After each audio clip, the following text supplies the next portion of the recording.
오늘 말씀은 마태복음 17장 14절에서 27절까지 말씀입니다. 우리 찾으셔서 한 절씩 교독하겠습니다. 그들이 무리에게 이르매 한 사람이 예수께 와서 꿇어 엎드려 이르되 주여 내 내 아들을 아들 불쌍히 여기소서. 그가 간질러 심히 고생하여 자주 불에도 넘어지며 물에도 넘어지는지라. 내가 주의 제자들에게 데리고 왔으나 능히 고치지 못하더이다. 예수께서 대답하여 이르시되 믿음이 없고 배역한 배역한 세대여 내가 얼마나 너희와 함께 얼마나 너희에게 참으며 그를 이리로 데려오라 하시니라. 이에 예수께서 꾸짖으시니 귀신이 나가고 아이가 그때부터 나으니라. 이때 제자들이 조용히 예수께 나와 이르되 우리는 어찌하여 쫓아내지 못하나이까. 이르시되 너희 믿음이 작은 까닭이니라. 진실로 너희에게 이르노니 만일 너희에게 믿음이 겨자씨 한 알만큼만 있어도 이 산을 명하여 여기서 저기로 옮겨지라 하면 옮겨질 것이요 또 너희가 못할 것이 없으리라. 갈릴리에 모일 때에 예수께서 제자들에게 이르시되 인자가 장차 사람들의 손에 넘겨져 죽임을 당하고 제3일에 살아나리라 하시니 제자들이 매우 근심하니라 하더라. 가버나움에 이르니 반세겔 받는 자들이 베드로에게 나와 이르되 너희 선생은 반세겔을 내지 아니하느냐. 이르되 내신다 하고 집에 들어가니 예수께서 먼저 이르시되 시몬아 내 생각은 어떠하냐. 세상 임금들의 누구에게 관세와 국세를 받느냐. 자기 아들에게냐 타인에게냐. 베드로가 이르되 타인에게니이다.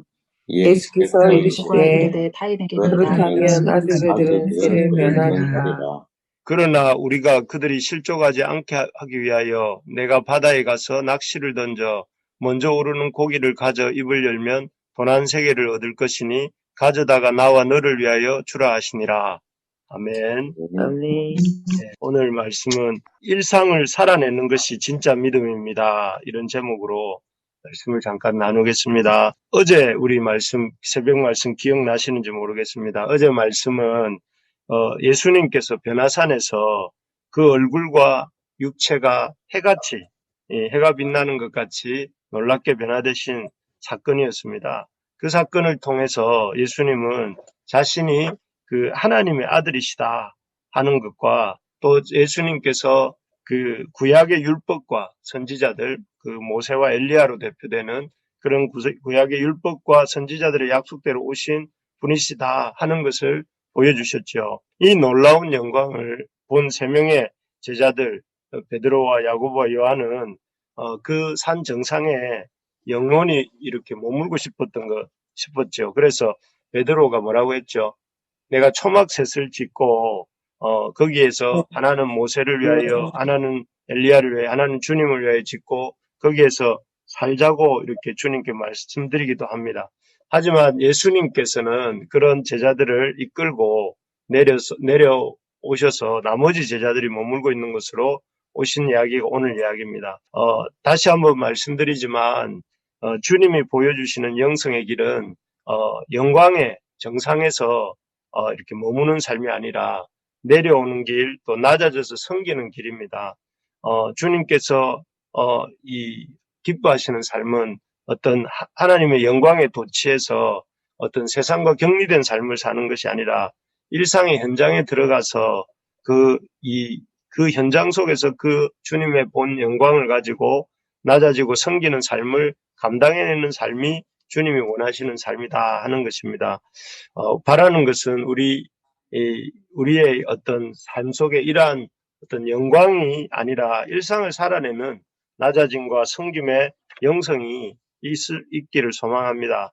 어떻게 하면 우리가 이렇게 일상 속에서 낮아짐과 섬김의 삶을 살아갈 수 있는가 하는 것이 오늘 말씀의 내용입니다.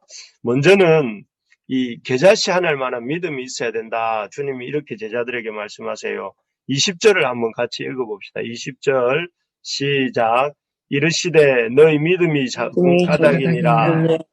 진실로 너희에게 이르노니 만일 만일 너희에게 너희에게 믿음이 믿음이 겨자씨 하늘 만큼만 있어도 이 이 산을 산을 명하여 명하여 여기로 여기서 저기로 저기로 옮겨지리라 하면 옮겨질 옮겨질 것이요 또 너희가 너희가 못할 못할 것이 것이 없으리라. 없으리라. 여기에 보니까 믿음이 겨자씨 하늘만한 믿음이 있으면 너희들의 어떤 그 믿음에 대한 얘기를 하십니다. 이 말씀은 우리가 너무나 잘 아는 유명한 말씀이죠. 이 말씀이 주어진 상황은 아까 읽어서 아시겠지만 예수님이 변화산에 올라갔다가 세 제자들과 함께 내려오시니까 그 제자들이 나머지 제자들이 그 자신들에게 간질병이 걸린 귀신으로 인해서 간질병이 걸린 한 아이를 가진 아버지가 왔는데 그 아버지의 아이를 고치지 못한 상황에서 나온 말씀입니다. 사실 제자들은 그 앞에서 우리 보았던 16장에 보면 베드로와 함께 예수님에 대해서 얼마나 멋진 고백을 했습니까? 예수님은 살아계신 하나님의 아들이시라고 고백을 했었습니다. 그때 그들은 예수님께 큰 칭찬을 받았고 예수님께서 그러한 그들의 믿음 위에 교회를 세우겠다고 특별한 약속까지 주셨었습니다. 그런데 그런 대단한 칭찬을 받고 약속까지 받은 그들이었지만 이 귀신으로 인해 가지고 간질병 들린 아이 하나를 도무지 고칠 수가 없었던 것이죠.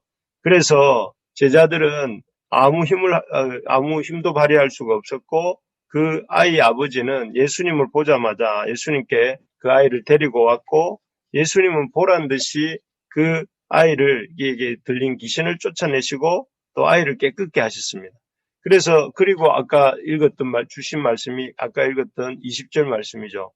이르시되 너희 믿음이 작은 까닭이니라 진실로 너희에게 이르노니 만일 너희에게 믿음이 겨자씨 하늘만큼만 있어도 이 산을 명하여 여기서 저기로 옮겨지라 하면 옮겨질 것이요 또 너희가 못할 것이 없으리라.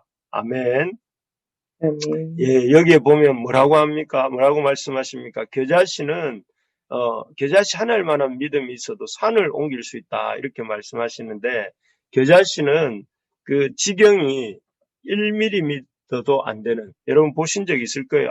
아주 작은 시입니다. 그래서 성경에서 가장 작은 것을 인용할 때 자주 등장하는 시죠. 그런데 이 예수님께서는 제자들에게 너희에게 이 직경이 1mm도 안 되는 작은 겨자씨 같은 믿음만 있어도 이 소년을 낫게 할 수 있었는데 그 1mm도 안 되는 믿음이 없어서 이 아이를 고치지 못했다라고 말씀하고 계시는 것입니다. 정말 그렇지 않습니까? 우리가 일상을 살아가면서 주님을 믿는 믿음이 1mm도 없을 때가 많습니다. 영국의 어떤 잔 윌턴이라는 사람이 있었다고 합니다. 그는 26세가 될 때까지 될 대로 되라는 식으로 인생을 살았습니다. 그런데 어느 날 한 작은 교회에 우연히 들렀다가 그 목사님이 겨자씨 하늘만한 믿음이 있어도 산을 옮길 수 있다 하는 이 말씀을 말씀하는 걸 들었다고 합니다. 그날부터 이 사람은 자기 겨자씨 하나를 구해서 이렇게 호주머니에 보관하면서 다녔다고 합니다. 그래서 이 어려운 일을 만날 때마다 그 작은 겨자씨를 꺼내보면서 주님께 이 겨자씨 하나보다 큰 믿음을 달라고 기도했다고 합니다. 그래서 이 사람이 훗날 어떻게 되었냐면은 엘리자베스 여왕에게 자귀를 받게 되는 그런 큰 기업가가 되었다는 이야기를 이렇게 읽었습니다. 이런 우리에게 이러한 겨자씨 하늘만한 믿음이 있기를 소망합니다. 아멘. 그래서 어려움을 만날 때마다 겨자씨 하늘만큼의 믿음을라도 주셔서 우리가 산을 옮기우는 주님의 역사가 일어남을 겨자씨 하늘만큼의 믿음만 있어도 산을 옮기우는 주님의 역사가 일어나는 것을 믿으면서 또 그런 믿음을 갖게 해달라고 기도하는 우리가 될 수 있어야 되겠습니다. 여러분 우리가 무엇보다 우리 자신에 대해서 또 우리에게 맡겨주신 아이들에 대해서 또 우리에게 허락해 주신 가정과 직장에 대해서 교회에 대해서 이런 겨자씨 하늘만한 믿음을 가질 수 있기 바랍니다. 비록 눈에 보이는 상황이 참 암담하더라도 우리가 주님을 믿고 주님이 역사하시면 우리 앞에 산과 같이 버티고 있는 장애물도 넘어가고 또 사라지는 그런 기적의 역사, 또 변화의 역사가 일어나게 될 줄로 믿습니다. 네. 여러분, 우리가 이렇게 겨자씨 하나일 만한 믿음을 가지고 참 일상을 대해야 되는 요즘인 것 같습니다. 우리 진집사님 가정 이야기도 그렇고, 또 우리 교회와 우리 한국 교회가 처한 상황도 그렇고, 우리 청년들의 상황들도 그렇고, 참 너무 이렇게 그 캄캄한 것 같은 이런 안타까움이 있지만, 그러나 그는 우리의 눈이고, 우리 주님께서는 오늘 말씀하시기를 겨자씨 하나일 만한 믿음만 있어도 그 겨자씨 하나일 만한 믿음 위에 하나님 역사하시면 그 창과 같은 그런 엄청난 삶의 문제도 능히 옮겨지고 해결되어진다 하는 것을 이렇게 말씀하시는데, 우리가 그 말씀을 아멘으로 받을 수 있기를 소망합니다. 네, 그런 믿음이 있으시길 축복합니다. 두 번째로 보면 일상을 살아내는 낮아짐과 섬김의 영성을 가지려면 일상의 책임과 의무를 다 감당해야 됩니다. 간질병 들린 그 아이를 주님께서 고쳐주신 후 장소를 가버나움이라는 곳으로 가십니다. 그런데 그 가버나움에 도착하셨을 때 이 베드로에게 한 사람이 묻습니다. 왜 당신과 당신의 선생님은 성전세 반세계를 내지 않는가? 라고 따져 묻습니다. 원래 유대인 남자들은 1년에 한 번 성전세 반세계를 내도록 되어 있었습니다. 이에 대해서 그 예수님은 그 왜 성전세를 내지 않는가 하는 그 질문을 받고 돌아온 베드로에게 자신이 하나님의 아들이시고 또 앞으로 자신이 성전 되신 분으로서 예수님은 성전세를 낼 필요가 없다 하는 것을 베드로에게 말씀해 주십니다. 그러시고는 예수님께서는 참 아직도 예수님이 누구신지를 잘 모르는 그 유대인들을 위해서 27절 같이 말씀하십니다. 27절 우리 같이 한번 또 읽어볼까요? 27절입니다. 시작. 그러나 우리가 그들이 실족하지 않게 하기 위하여 내가 바다에 가서 바다에 가서 낚시를 동전 먼저 오르는 고기를 잡으려면 돈 한 세계를 얻을 얻을 것이니 것이니 가져나가 너와 주라 하시니라. 아멘. 주라시다.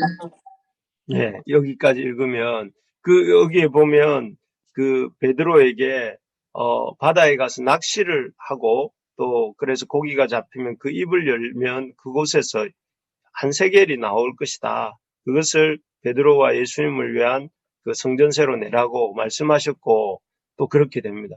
참 우리가 늘 볼 때마다 놀라운 말씀이죠.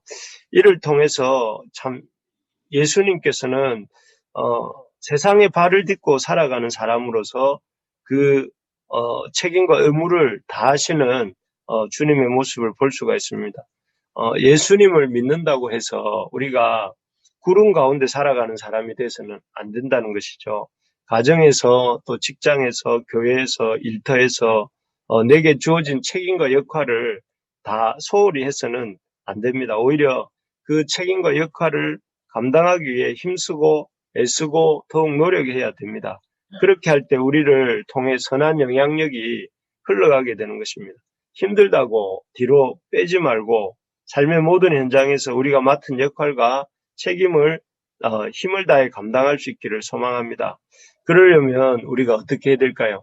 우리가 나는 주님이니 나는 성전의 참 그 주인이니 나는 세금 안 내도 된다 이렇게 말씀하시지 않고 주님께서 베드로에게 세금을 내라고 하신 것처럼 우리도 우리의 일상에서 삶을 뒤로 빼지 않고 내게 주어진 역할과 책임을 잘 감당하면서 살아야 되는데 그러기 위해서 우리가 필요한 것이 만물을 다스리시는 주님을 믿어야 된다 하는 것입니다.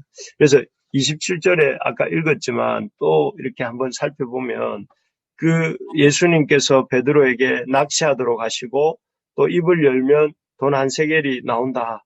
참 이게 얼마나 놀라운 일입니까? 그죠?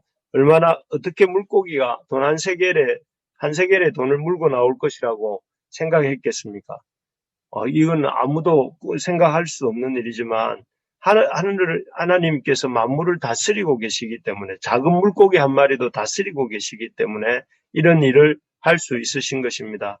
우리가 우리 하나님을 이런 천지 만물을 다스리시는 주님이신 줄 믿고 의지할 수 있기를 소망합니다. 아멘. 우리가 기대치 못한 곳에서 물고기가 나오고 또 그 물고기 입속에서 우리의 삶의 해결이 나온다는 것을 오늘 본문을 보면서 참 우리에게 지금 당면하고 있는 어려움도 이렇게 주님께서 놀랍게 개입하실 줄 믿습니다. 우리 성도님들의 이 삶에 참 지금 겪고 있는 이 당황스러운 일들도 이렇게 주님께서 개입하시고 역사하실 줄로 믿습니다. 그래서 우리 주님의 이 참 놀라운 해결책이 나오고 또 그래서 우리에게 참 주님의 은혜를 말할 수 있는 그런 은혜가 있기를 간절히 소망합니다. 그래서 오늘 말씀을 통해서 우리가 어떻게 변화산 상에만 머물지 않고 우리의 일상 속에서 우리 주님처럼 낮아지고 성경의 삶을 살 수 있는가 두 가지. 첫째는 겨자씨 하나일 만한 믿음을 가져야 된다 하는 것과 또 한 가지는 우리가 일상의 책임과 의무를 다 감당해야 된다 하는 것. 그리고 그러기 위해서는 우리 주님이 천하 만물을 다스리시는 분이시다 하는 사실을 잘 믿어야 되겠다 하는 것을 나누었습니다. 오늘 이 말씀 붙들고 우리 같이 한번 기도하는 시간 가지면 좋겠습니다.